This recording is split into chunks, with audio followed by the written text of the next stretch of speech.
নাহমাদুহু ওয়া নুসাল্লি আলা রাসূলিল কারীম, আম্মা বাদ। আসসালামু আলাইকুম ওয়া রাহমাতুল্লাহি ওয়া বারাকাতুহু। দূরের এবং কাছের, দেশের এবং প্রবাসী সবাইকে জানাচ্ছি আপনাদেরকে আন্তরিক অভিনন্দন এবং শুভেচ্ছা। ঈদ মোবারক। আপনারা সবাই আশা করি ভালো, আল্লাহর রহমতে ভালোভাবেই ঈদ করেছেন। জানি না প্রবাসে আমরা কিভাবে ঈদ করি সেটা সম্বন্ধে আমরা আজকের বিষয়বস্তু তুলব না, তবে আজকে আমাদের স্টুডিওতে যারা উপস্থিত আছেন তারা প্রবাসে কর্মরত, এমনকি তাদের পরিবার পরিজন নিয়েই তারা ঈদ করেন এখানে প্রতি বছরই। তো আসুন আমরা ওনাদের সাথে পরিচয় হয়ে নিই। ওনারা বিভিন্ন কর্মস্থানে, বিভিন্ন কর্ম জায়গাতে কাজ করে থাকেন এই সৌদি আরবেই। তো আসুন, প্রথমে আমার ডানে আছেন শেখ। আপনার নামটা? সালাম। নাম মোহাম্মদ আব্দুল কাইয়ুম। আব্দুল কাইয়ুম। আমি হাই ইসলামিক সেন্টারে আছি। Higher Islamic centre. Sheikh Mohammad Abdur Rab, আমি রিয়াদের বীরা ইসলামিক সেন্টার। মাশাআল্লাহ। তো শেখ, আপনাদের কাছে আমার যেটা প্রশ্ন, আপনারা তো এখানে বিভিন্নভাবে, বিশেষ করে আপনি হাইলে আছেন, তো আপনি এখানে কর্মরত যে আছেন আপনার পরিবারবর্গ নিয়ে, তো আমাদের এই দেশের কালচার, বিশেষ করে আমাদের যে আমরা বলি আর কি, আমরা মডার্ন কালচারের সাথে আমাদের ইসলাম কালচারের কতটুকু সমন্বয় আছে এই দেশে জি? আসলে আপনারা জানেন যে সৌদি আরব এটা একটি ইসলামিক দেশ। আমরা যতই মডার্ন কালচার আমরা বলি না কেন, কিন্তু আমরা সর্বোপরি অগ্রাধিকার দেই ইসলামিক কালচারকে, যেহেতু এটা ইসলামিক দেশ। এবং আমাদের ছেলে মেয়ে বা আমাদের পরিবার পরিজনকে আমরা চেষ্টা করি ইসলামিক কালচারে আমরা শিক্ষিত করার বা ইসলামিক কালচারে আমরা চলার চেষ্টা করি। আচ্ছা শেখ আব্দুর রহমান, আপনি তো এখানে সৌদি আরবের রিয়াদস্থ দাওয়া সেন্টারের সাথে জড়িত, আপনি অনেকদিন ধরে। আপনি তো এখানে বিভিন্ন ফ্যামিলির সাথেও আপনি কাজ করে থাকেন, বিশেষ করে তাদের সাথে আপনার সম্পর্ক আছে অনেকভাবেই। তো আমি একটু জানতে চাচ্ছি যে তাদের পরিবেশটা আপনারা সৌদি আরবে যেভাবে গড়ে তুলেছেন, আর বাংলাদেশে আমরা যে বলি মডার্ন কালচার, আমরা মডার্ন হয়ে গেছি, আমেরিকান সমস্ত কিছু কথাবার্তা চলাফেরায় যে ব্রিটিশ বা আমেরিকান হলেই মনে হয় যেন সবচেয়ে বেশি ভালো। তো এটার সাথে আমাদের ইসলামের সম্পর্কটা কতটুকু, এটা কতটুকু গ্রহণযোগ্যতা পায়? ধন্যবাদ ভাই মাহদি হাসানকে। তো আমি আমাদের শেখ আব্দুল কাইয়ুমের শুরুতেই বলবো, যে বলেছিলেন যে আমরা বসবাস করি সৌদি আরবে। এটা ইসলাম প্রধান দেশ, হ্যাঁ, ইসলামিক দেশ, এবং তার সাথে সাথে কিন্তু বিশ্বের মধ্যে একটা উন্নয়নশীল দেশ বা মডার্ন দেশ, আধুনিক দেশ। এখানে কিন্তু আধুনিকতাও মাশাআল্লাহ খুব নেই। সব ধরনের সুব্যবস্থা, বর্তমানে আধুনিকায়ন, তারপরে মিডিয়া ব্যবস্থা, সব দিক দিয়ে মাশাআল্লাহ, শিক্ষা ব্যবস্থা সব দিকে কিন্তু উন্নয়নশীল, খুব গতিশীল। তো এই দিকটা উভয়টার সমন্বয় কিন্তু এখানে যথেষ্ট রয়েছে। যেমন মাশাআল্লাহ এখানে ইসলামিক কালচার, ইসলামী আকিদা, ইসলামী আমল মাশাআল্লাহ তুঙ্গে সর্বশ্রেষ্ঠ পর্যায়ে আছে সারা বিশ্বের মধ্যে, বিশেষ করে আকিদার ক্ষেত্রে, তেমন সঠিক আমলের ক্ষেত্রে, তেমন এবার শিক্ষা দীক্ষা কিন্তু এরা পিছিয়ে নেই। হ্যাঁ, বিশাল বিশাল ইউনিভার্সিটি এখানে গড়ে উঠেছে, এবং শিক্ষা প্রতিষ্ঠান আর ইউনিভার্সিটি ছাড়া কলেজ, বহুত কলেজ রয়েছে, এবং ছেলেদের পাশাপাশি মেয়েদের শিক্ষা ব্যবস্থার জোর এখানে যেন আরও বেশি। এখানে মেয়েদের শিক্ষা ব্যবস্থার গুরুত্ব যেন আরও বেশি। দেখবেন এখানে একেবারে রাস্তায় রাস্তায়, মহল্লায় মহল্লায় বহু শিক্ষা প্রতিষ্ঠান শুধু মহিলাদের জন্য।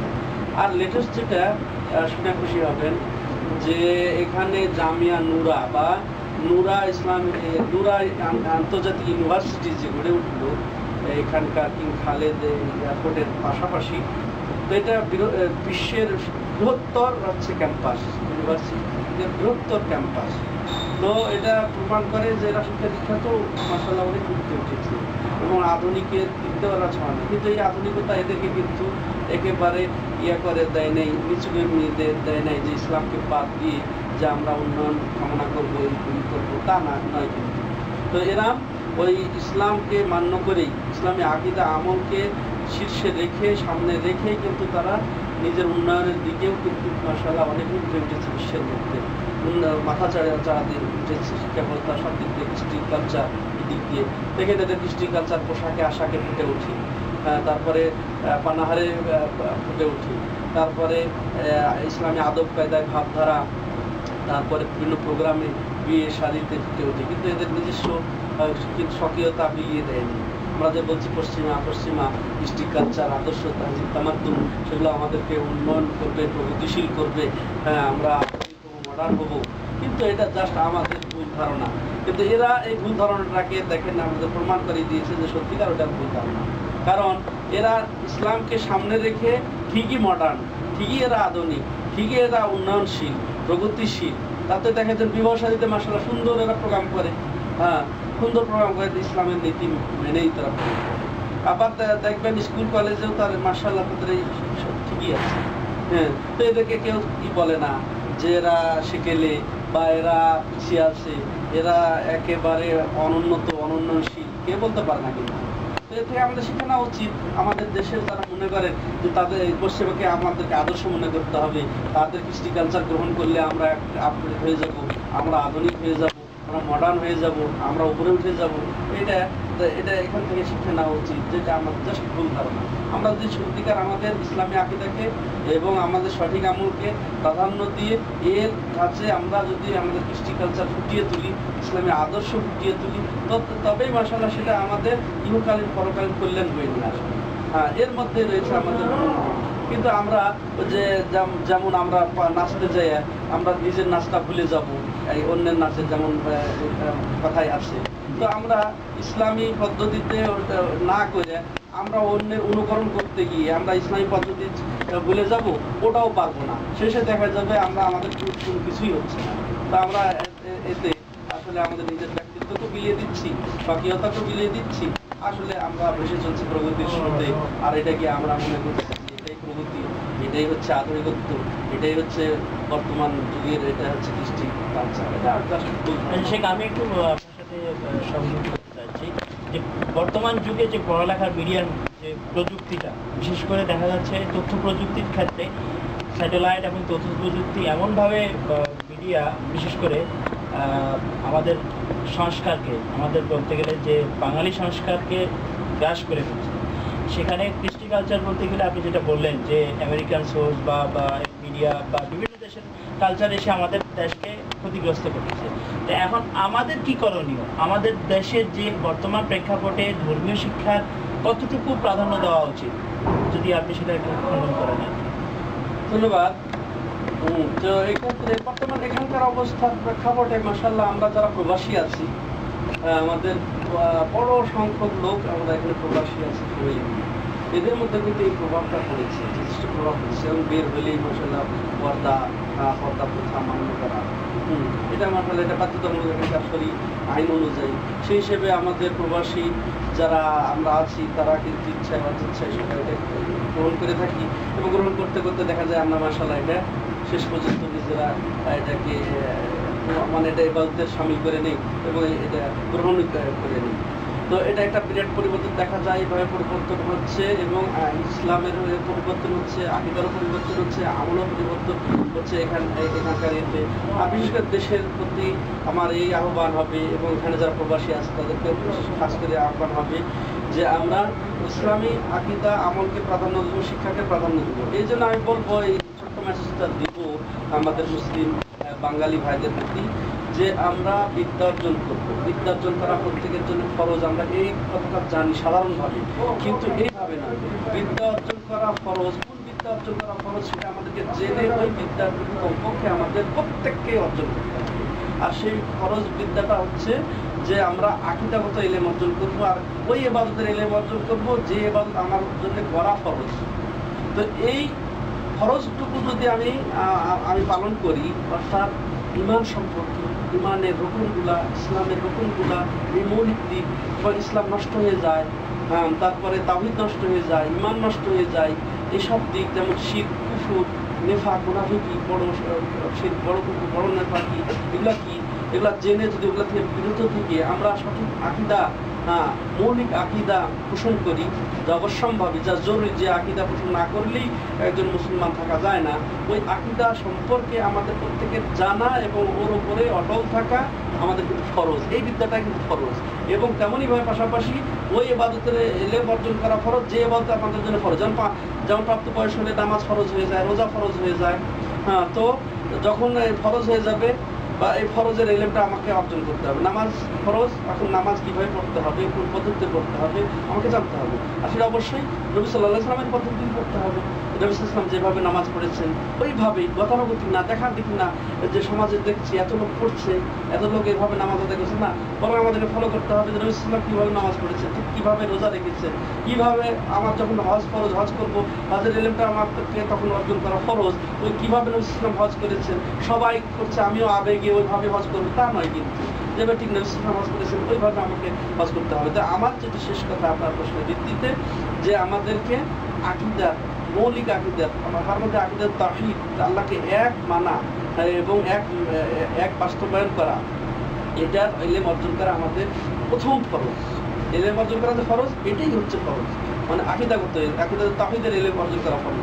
তার সাথে আকীদা নষ্ট হয়ে যায় ওটাও কিন্তু আমরা জানবো, নচেত আমাদের আকীদা কখন নষ্ট হয়ে যাবে ওটা আমরা বুঝতে পারবো না। এর তার সাথে সাথে বললাম, যখন যে ইবাদত ফরজ তখন সেই ইবাদতের ইলম অর্জন করাও ফরজ, বা ফরজ ইবাদতের ইলম অর্জন করাও ফরজ। ওই ইলমটা আমরা আমাদের ছেলেকে ডাক্তার বানাই, ইঞ্জিনিয়ার বানাই, প্রফেসর বানাই, বড় বানাই, কিন্তু এই বিদ্যাটা কিন্তু ফার্জে কিফায়া। মনে করেন মেডিকেল সায়েন্স পড়ানো, তারপরে ইঞ্জিনিয়ারিং পড়ানো, এটা কিন্তু ফার্জে কিফায়া। কিন্তু আমাদের ব্রেনে আছে যে এটাই যেন ফার্জে আইন, এটা আমাদেরকে যদি শিখতে হয়, প্রতিযোগিতা, এর জন্য আমরা প্রতিযোগিতায় লিপ্ত হয়ে গেছি, তাই না? এর পিছনে আমাদের অর্থ ব্যয়, শ্রম ব্যয়, জীবন পর্যন্ত আমরা দিয়ে দিই। হ্যাঁ, তো কিন্তু আসলে আগে যেটা বললাম ওই এলেমটা অর্জন করি, প্রাথমিকভাবে আমরা ভিত্তি স্থাপন করি সঠিক আকীদার ইলম অর্জন করার মাধ্যমে, এরপরে সঠিক ইবাদতের ইলম অর্জনের মাধ্যমে, তারপরে আমি ডাক্তার বানাই, ইঞ্জিনিয়ার বানাই, প্রফেসর বানাই। ওটা সাংঘর্ষিক নয়, ওটা দ্বিমত নয়, কিন্তু আমি সঠিক আকীদা এবং আমলের ক্ষেত্রে আমি চির থাকবো, কিছুই জানি না আমি আমার আকীদা সম্পর্কে, আমার তাওহীদের বিশ্বাস সম্পর্কে, ঈমান সম্পর্কে, ঈমান কি, ঈমানের রূপন কি, এগুলো আমি কিচ্ছুই জানবো না। নামাজটা কিভাবে করতে হয়, নামাজের যে অন্যতম রকম হচ্ছে সূরা ফাতিহা, সূরা ফাতিহাটা আমার মুখে বের হচ্ছে না, সহজে বের হচ্ছে না।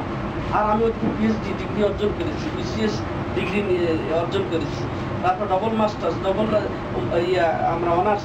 হ্যাঁ, কিন্তু এদিকে আমি এটাই সাংঘর্ষিক, তারা আমাদের অর্জন করবো, এটাই আমার আহ্বান, যে আমাদের দেশবাসীর প্রতি, যে আমরা মৌলিক বিদ্যা অর্জন করার পরে মৌলিক বিদ্যা এটাই ফার্জে আইন। এরপরে যে অন্যান্য বিষয় এগুলো কিন্তু খরচ না। আমরা ঢালাওভাবে যেটা বলি যে প্রত্যেক ইসলামী বিদ্যা অর্জন করায়, শরীয়তের বিদ্যা অর্জন করে, দ্বীনি বিদ্যা অর্জন করে ফরজ, কিন্তু তা না। দিনটা তো ব্যাপক, আর ব্যাপক বিদ্যা অর্জন করা একজন পক্ষে সম্ভব না, তো অসম্ভব, এটা আল্লাহ চাপিয়েও দেন নাই, ফরজও না। অতএব আমাদেরকে যেটা বললাম যে আকীদাগত, তারপরে আকীদাত তাওহীদ এবং এর বিপরীত যেটা পরিপন্থী বিষয়, সেটাও শিক্ষা গ্রহণ করা আমাদের জন্য ফরজ। হ্যাঁ, এবং তার সাথে সাথে ইবাদত যেটা আমাদের জন্য ফরজ, সেই ইবাদতের ইলম অর্জন করা ফরজ। এটা যেন আমরা বুঝি এবং এইভাবে আমাদের জীবনটা করার চেষ্টা করি। আচ্ছা শেখ, আপনার কাছে আমি একটু প্রসঙ্গে আসতে চাই, যে উনি যেটা বললেন যে বাস্তবিক ক্ষেত্রে আমরা যেটা, যে জ্ঞানগুলো আমাদের নেওয়া উচিত, সে বিশেষ করে আকীদাগতভাবে, যে এখন আমার প্রশ্ন হলো, আপনারা যে প্রবাসে আছেন, আপনাদেরকে যে কোনো একটা পরিবেশের কারণেই এটা হয়ে যায়। তা এখন অনেক কিছু পরিবেশের কারণে অটোমেটিকলি করতে হয়। তা আমাদের দেশের পরিবেশটা আপনি তো ভালো করেই জানেন, দেশের পরিস্থিতি। তা এখন ওই পড়ালেখার মিডিয়াটা, পড়ালেখার মাধ্যমটা কিন্তু আর এই সৌদি আরবের পরিবেশের মতো না। তা এখন আমার হয়তো বা দেশে হয়তো বা আমার ইচ্ছা আছে, আমি ভালো থেকে সেভাবে বা মেয়েকে সেভাবে পড়ালেখা করাতে চাই, অথচ আমাদের সেই পরিবেশটা আর নাই। এখন এই ক্ষেত্রে মা বাবার কী করণীয়, অথবা পরিবেশের কী করণীয়? আসলে আমাদের প্রতিটি মানুষের বা প্রতিটি বাবা মার এটাই খেয়াল করতে হবে যে আমার সন্তানকে আমি প্রাথমিক যে ধর্মীয় শিক্ষাটা সেজন্য আমি দিতে পারি। যেরকম আমাদের সাহেব বললেন যে কতটুকু শিক্ষা খরচ, যেটা দৈনন্দিন একটি মানুষের ইবাদতের যেগুলি আছে, যে আপনার মূল যে জিনিসগুলি আছে এগুলি জানা, যেন আমরা দলিল ভিত্তিক ইবাদতগুলি করতে পারি। এই ধরনের যে আপনার জিনিসগুলি আছে, প্রতিটি বাবা মার উচিত তার ছেলে মেয়েকে এইগুলি শিক্ষা দিয়ে এরপর অন্য দিকে এসে আপনার ডাক্তার বানান, ইঞ্জিনিয়ার বানান, যে কোনো বানাতে পারে। অতএব এর জন্য সবচেয়ে বড় ভূমিকা আমাদের বাবা মার। তার সাথে সাথে আমাদের সরকারের ভূমিকা বলেন, দেশের ভূমিকা বলেন, এটা তো থাকতেই হবে। কারণ যদি আমাদের শিক্ষা ব্যবস্থার মধ্যে বা আমাদের সমাজের মধ্যে যদি এই ধরনের ব্যবস্থা না থাকে, তাহলে অনেকে হয়তো ইচ্ছা থাকার সত্ত্বেও সেটা করতে পারেন না। অতএব এদিকেও আমাদের খেয়াল রাখতে হবে, বা আমাদের যারা শিক্ষাবিদগণ আছেন, যারা দেশ পরিচালনা করেন, যারা আমাদের দেশের আলিম সমাজ আছেন, তাদেরও এটা আপনার চিন্তা করা উচিত যে আমাদের যারা সরকারে আছেন তাদের সঙ্গে মত বিনিময় করে কি করে ধর্মীয় দিকটা আপনার সিলেবাসের মধ্যে নিয়ে আসা যায়, যাতে আমাদের ছেলেমেয়েরা এটা স্কুল, একটি ছেলে বা একটি মেয়ে সবাই যে মাদ্রাসায় পড়তে পারবে এমন কথা না। অনেক সময় মাদ্রাসা পড়ার সুযোগ হয় না, সে স্কুলে যায়। আজকে যেরকম সৌদি আরবে আমরা দেখতে পাই যে এখানে স্কুল বলেন, মাদ্রাসা বলেন, সবই একই। ওই মাদ্রাসার মধ্যেই সব কিছু শিক্ষা হচ্ছে, ওখানেই কোরআন শিক্ষা হচ্ছে, ওখানেই ইংলিশ, ওখানেই অঙ্ক, ওখানেই আপনার অন্যান্য দিকগুলি শিক্ষা হচ্ছে। সব কিছু সেই আপনার স্কুলের মাধ্যমেই বা এদের মাদ্রাসার মাধ্যমেই কি হচ্ছে, প্রাথমিক যে জিনিসগুলি, এরপর গিয়ে এক একজন এক একটা দিক নিতে পারে।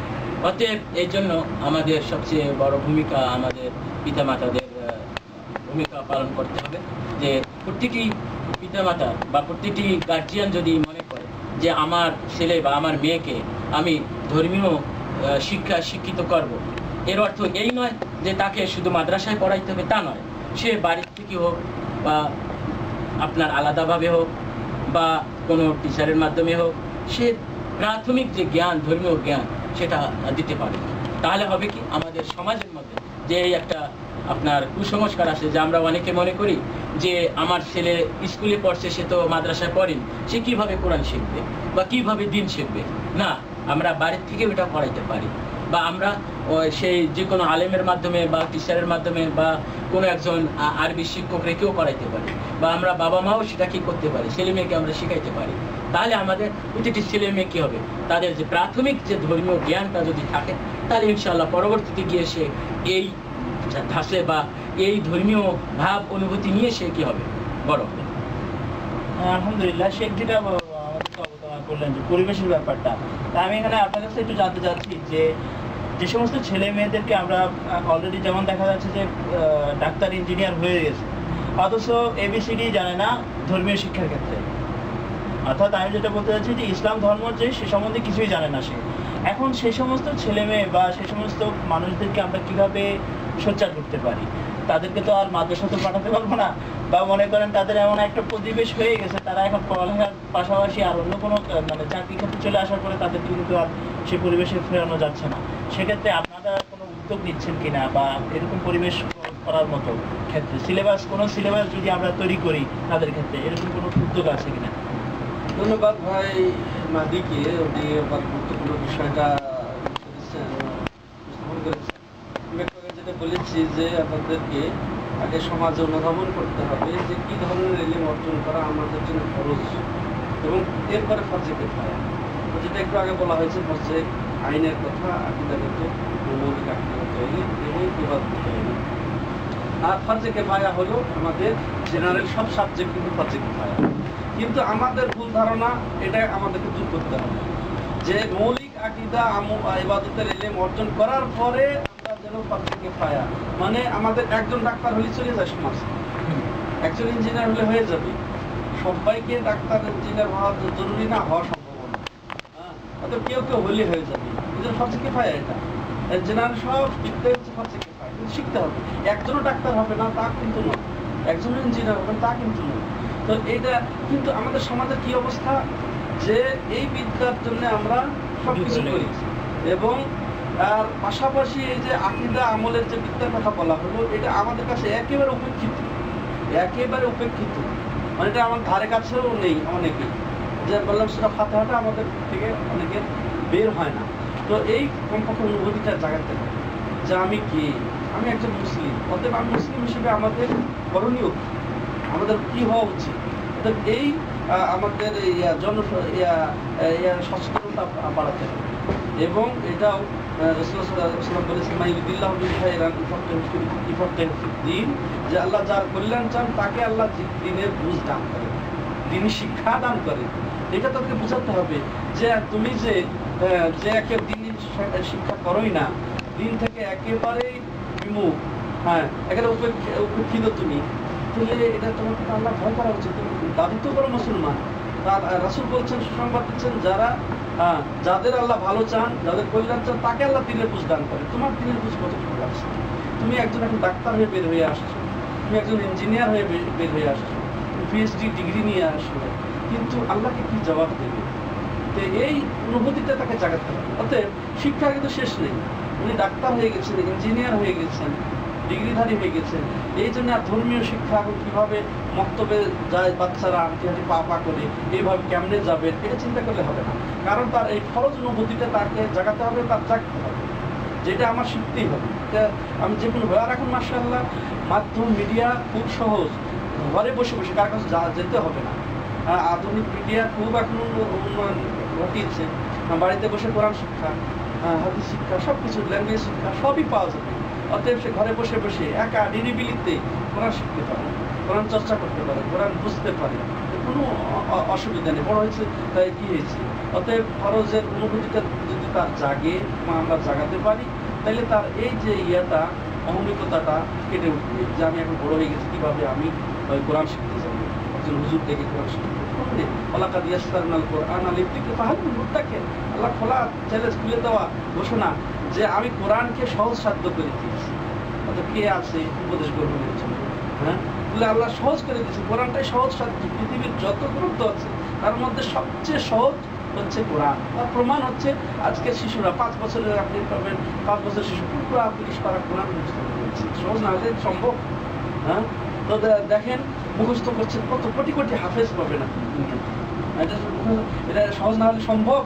হ্যাঁ, কোনো গ্রন্থ এরকম ভাবে মুখস্থ করা যায় না, এবং নায়ক আরো তাহলে সহজ। অতএব এই ভাইয়াদের ভুল ধারণা এটা যে আমি এখন বড় হয়ে গেছি, অতএব আমাদের এটা সুযোগ নেই, সময় নেই, এটা হবে না। আমি পর্যন্ত শিক্ষা হতে পারে তাহলে এটা যে এখন শিক্ষার্থী যারা দিনই শিক্ষার যে ছাত্র যারা হবে, তাহলে ইলম যারা হবে, তাদের তো সুসংবাদও রয়েছে নবীর পক্ষ থেকে। তারা যদি শিখে শুধু এই মনোমানসিকতা নিয়ে, যদি আমি ইসলামী শিক্ষা গ্রহণ করি নাই, এখন থেকে আমি কোরআন শিখবো, হাদিস শিখবো, ইসলাম শিখবো, তার ওই ফজিলত সে পাবে যে আল্লাহ রাব্বুল আলামিন কি সুসংবাদ নবীর মাধ্যমে, মান সালাকা তারিকান ইয়ালতামিসু ফিহি ইলমান সাহালা লাহু বিহি তারিকান ইলাল জান্নাহ। যে ব্যক্তি এই দ্বীন ইলম অর্জনের জন্য বের হলো যে দ্বীন ইলম অর্জন করবে, এর ওসিলায় আল্লাহ রাব্বুল আলামিন তার জন্য জান্নাতের রাস্তাকে সহজ করে দিবেন। তাহলে আমি বুড়া হয়েছি তো কি হয়েছে? কথার কথা, মনে করেন একজন ইসলাম গ্রহণ করলো বয়স্ক অবস্থায়, পরিণত বয়সে, তাহলে তার শিখবে না? সে দেখবেন ও দেখেন কিছুদিনের মধ্যে 1 মাসের মধ্যে কোরআন শিখে যায়, আমল শিখে যায়। কিভাবে হয়? সে অনুভূতিতে জেগেছে যে আমি আসল খালেজ দিন পেয়েছি, আমাকে এই সময় শিখতে হবে, জানতে হবে, বুঝতে হবে। অতএব দেখেন তার জন্য সহজ, সে শিখে যায়। অনেক আপনার কাছে উদাহরণ আসবে এরকম যে ইসলাম গ্রহণ করার পরে সেই কোরআন মুখস্থ করে ফেলেছে, কোরআনের ইলম অর্জন করে ফেলেছে। তার দ্বারা সম্ভব। আমি তো মাশাআল্লাহ আগের থেকে আমার এই ইয়েটা তো আছে, চেতনা তো আছে, আমার পূর্ব অভিজ্ঞতা তো আছে। সেটা আসলে কোনো ইয়ে না, এটা আমাদের মনের দুর্বলতা, ইমানের দুর্বলতা। যদি পরিশেষে এক কথায় যদি আপনি কিছু বলেন আমাদের যদি সমাপ্তি। আমি আপনার এই বিষয়ে একটু বলতে চাই। বিশেষ করে আমাদের এই সৌদি আরবে যে বিভিন্ন ইসলামিক সেন্টারগুলি আছে, এবং আমাদের ইসলামিক সেন্টারে যে ছাত্ররা আছে, ছাত্রদের মধ্যে অনেক আছে ডাক্তার, অনেক ইঞ্জিনিয়ার, অনেক বড় বড় শিক্ষিত, অনেক বড় বড় চাকরিজীবী। তারা কিন্তু বলেন যে ভাই আমরা দেশে থাকাতে আমরা ধর্ম সম্পর্কে, দিন সম্পর্কে, কোরআন হাদিস সম্পর্কে আমরা কিছু জানতাম না। কিন্তু আজকে এই সৌদি আরবে যদিও আমরা চাকরির ক্ষেত্রে এসেছি, চাকরি করার জন্য এসেছি, প্রবেশারি করার জন্য এসেছি, এখানে বড় বড় চাকরি নিয়ে এসেছি, তারপর এই সুযোগটা ইসলামিক সেন্টারের মাধ্যমে আমরা পেয়েছি যে এখানে আপনাদের প্রচেষ্টায় এবং আমাদের আগ্রহে আমরা এখানে এই দিন শিখতে পেরেছি। অতএব এই দিন শিক্ষার জন্য এই সমস্ত ভাইয়ের জন্য, যাদেরকে আপনি বললেন যে যারা ছোটোবেলায় মক্তবে যাননি বা মাদ্রাসায় পড়েননি বা ইঞ্জিনিয়ার হয়েছেন, প্রফেসর হয়েছেন, ডক্টর হয়েছেন, তারা কিভাবে এখন দিন শিখবে? তাদের ক্ষেত্রে আমি বলবো যে এটা খুবই সহজ তাদের জন্য দিন শিক্ষা করা। একটি ছোট বাচ্চা যদি দিন শিখতে মাদ্রাসায় গিয়ে দিন শিখতে যতটুকু তার জন্য কঠিন, যে তাদের জন্য তো কঠিন হবে না। তারা যদি একটু কি করে, একটু চেষ্টা করে, অতএবের জন্য বিভিন্ন বই পুস্তক আছে, বিভিন্ন আপনার মাধ্যম আছে, সঠিক সঠিক যে মিডিয়াটা আছে। অতএব আমরা যেটা এখানে দেখতে পাই আমাদের এই সৌদি আরবে, যে আমাদের এই সমস্ত ভাই বড় বড় ডাক্তার ইঞ্জিনিয়াররা তারা কি করে এই দিন সহজে শিখতে পারলেন এই ইসলামিক সেন্টারের মাধ্যমে। অতএব আমাদের দেশে যারা আছে তারাও যদি আজকে এই চিন্তাধারাটা যদি তাদের মধ্যে থাকে যে না, যেহেতু এই দিন বা এই ইসলাম শিক্ষা এটা ফরজ, যতটুকু না শিখলে হবে না, ফরজের যেটা আইন যেটা প্রত্যেককে শিখতে হবে, যে আমার 5 ওয়াক্ত নামাজ, আমার রোজা, আমার হজ, আমার যাকাত সঠিকভাবে কিভাবে আমি এইগুলো আমল করতে পারবো, দলিল ভিত্তিক যে আপনার গতানুগতিক যেগুলি আছে তা না। এই প্রতিটি আমলের ক্ষেত্রে আমি কি দেখবো? দলিল দেখবো, সঠিক দলিল, রাসূল সাল্লাল্লাহু আলাইহি ওয়াসাল্লামের হাদিসের ভিত্তিতে আমি আমল করবো। তাহলে তারা যারাই এটা করতে ইচ্ছা করেন অবশ্যই তারা শিখতে পারবেন, এবং এটা শিখে কোনো বড় ব্যাপার নেই আমি মনে করি। ধন্যবাদ সাহেবকে, ওটা তুলেছেন সুন্দর কথা। আপনার যেটা প্রশ্ন ছিল যে তাদেরকে আপনি কি মেসেজ দিবেন যারা ডাক্তার হয়ে গেছে, ইঞ্জিনিয়ার হয়ে গেছে, বড় হয়ে গেছে, এখন কিভাবে তারা ইসলাম সম্পর্কে জানবে, কোরআন সম্পর্কে জানবে? এটার একের বাস্তব উদাহরণ সৌদি আরব। ওই যে বললেন মানে আপনার আমি যেটা বলতে চাচ্ছি, হ্যাঁ, এই যে এখানে দাওয়াত সেন্টারগুলো যেটা আপনারা যে এখানে এসে দিন সম্পর্কে মাশাআল্লাহ সোচ্চার হয়েছেন এবং ভালো মাশাআল্লাহ অর্জন করেছেন। আমার প্রশ্ন হলো যে এখানে যে সুযোগটা আছে আমাদের দেশে কিন্তু এই পরিবেশটা নাই, যে বিভিন্ন বয়সের জন্য যে একটা দাওয়াত সেন্টার বিভিন্ন এলাকায় আছে। আমাদের দেশে আমাদের কিন্তু মসজিদ আছে, কিন্তু এরকম দাওয়াত সেন্টার আমাদের কোথাও নেই। তা আমরা কি এটা করতে পারি না? আমরা আসলে আমাদের প্রত্যেকের উচিত যে আমরা যদি প্রতিটি মসজিদে একটা লাইব্রেরি রাখি, সেখানে ধর্মীয় সঠিক বই পুস্তক রাখি, সেখানে যদি আমরা একটা কোরআনের অনুবাদ রাখি, একটা বুখারী শরীফের বাংলা অনুবাদ রাখি, অন্যান্য হাদিসের কিতাব রাখি। এখন মাশাআল্লাহ এই ফতোয়ার যে কিতাবগুলি, সঠিক ফতোয়ার কিতাব যেগুলি, শেখ বিন বাজের বলেন, শেখ মোহাম্মদ বিন মুসাইমিন বলেন, বা অন্যান্য শায়েখদের বলেন, যারা সঠিক কোরআন এবং সহিহ হাদিসের আলোকে যে সমস্ত ফতোয়ার কিতাব লিখেছেন, সব এখন বাংলায় পাওয়া যাচ্ছে। এইগুলি যদি আমাদের লাইব্রেরিতে, আমাদের মসজিদে যদি আমরা রাখি, এখান থেকে পড়ে আমরা কি করতে পারি, শিখতে পারি। এই জন্য আমি প্রতিটি ভাইকে বা বোনকে আমি অনুরোধ করব, আমাদের দেশের ভাই বোনদেরকে, যে যারা সৌদি আরবে আসতে পারেননি তারা প্রত্যেকে যদি মনে করেন যে তারা সঠিক দিন শিখবেন, তাহলে এখন আমাদের দেশেও মাশাআল্লাহ এই সঠিক দিনের উপর বই পুস্তক পাওয়া যাচ্ছে, সঠিক ফতোয়ার বই পুস্তক পাওয়া যাচ্ছে, মহিলাদের ফতোয়া বিষয়ে বই পুস্তক পাওয়া যাচ্ছে। তারপর আপনার দৈনন্দিন চলার জন্য তারপর বিশেষ করে একটি কিতাব বাইরে হয়েছে, অনুবাদ হয়েছে, ফতোয়া আরকানুল ইসলাম। যে ইসলামের যে আপনার ইসলামের যে রুকনগুলি আছে, যে আপনার তাওহীদ, নামাজ, রোজা, যাকাত, হজ ইত্যাদি, প্রত্যেকটি যে ফতোয়া বা যেগুলি বিষয় মানুষের প্রশ্ন আসে, সব প্রশ্ন সেখানে দেওয়া আছে এবং তার উত্তরও সেখানে দেওয়া আছে, এবং সেটা বাংলা অনুবাদ হয়েছে। এই বই পুস্তকগুলি যদি আমরা বাড়িতে রাখি, সংগ্রহ করি, বা আমরা যদি প্রত্যেকে রাখি, তাহলে বাড়িতে বসে এখন আমরা কি করতে পারি, এই সঠিক দিন শিখতে পারি এবং এর উপর আমরা আমল করতে পারি। এই জন্য আমি আমাদের দেশবাসী বা আমাদের প্রতিটি ভাই এবং বোনের কাছে আমি অনুরোধ করব যে আপনারা প্রত্যেকেই আপনাদের বাসায় বা আপনাদের বাড়িতে সঠিক দিনের কিতাব, বিভিন্ন বিশেষ করে সৌদি আরবে মাশাআল্লাহ যে ইসলামিক সেন্টারে বইগুলি অনুবাদ হচ্ছে, সেই বইগুলি এখন আমাদের দেশে পাওয়া যাচ্ছে। এইগুলি যদি আমরা রাখি, তাহলে এটা আমাদের জন্য খুব একটা কঠিন ব্যাপার না। সঠিক ইসলাম শিক্ষা আমাদের জন্য কঠিন ব্যাপার না। এর জন্য আমাদের শুধু চাই সৎ ইচ্ছা এবং সৎ মনোভাব। বাস। আলহামদুলিল্লাহ, আপনাদেরকে দুজনকেই অসংখ্য ধন্যবাদ। পরিশেষে আমি যে কথাটাই বলতে চাই, যে আমাদের মহামান্য শেখরা যে সমস্ত মূল্যবান কথাগুলো তুলে আনলেন, যে বর্তমান শিক্ষা প্রথা এবং বর্তমান শিক্ষা ব্যবস্থাকে আমরা ঘৃণা করছি না, তবে এই শিক্ষা ব্যবস্থার মধ্যেও আমাদের যে প্রধান শিক্ষা ব্যবস্থা দরকার, অর্থাৎ আমরা মুসলমান, এই নামটা আমরা আগে শিখতে হবে ভালো করে। অর্থাৎ মুসলিম হওয়ার জন্য যে গুণটা আমাদের দরকার, সেই শিক্ষাটা যে কোনো বয়সে আমরা শিখতে পারি। তো আসুন সেই শিক্ষাটা আগে সংগ্রহ করি। সেটির জন্য ধর্মীয় শিক্ষালয় যেমন দরকার, ঠিক তেমনি আমরা ঘরে বসেও যেটা শেখা আমার আলোচিত বক্তব্য উঠে এসছে, সেগুলো আমাদেরকে গ্রহণ করা উচিত ইনশাআল্লাহ। তো পরিশেষে আপনাদের সবাইকে আসসালামু আলাইকুম, ধন্যবাদ অসংখ্য আমাদের স্টুডিওতে আসার জন্য, সময় দেওয়ার জন্য। আসসালামু আলাইকুম। আপনাদেরকেও অসংখ্য ধন্যবাদ। আসসালামু আলাইকুম ওয়া রাহমাতুল্লাহি ওয়া বারাকাতুহু।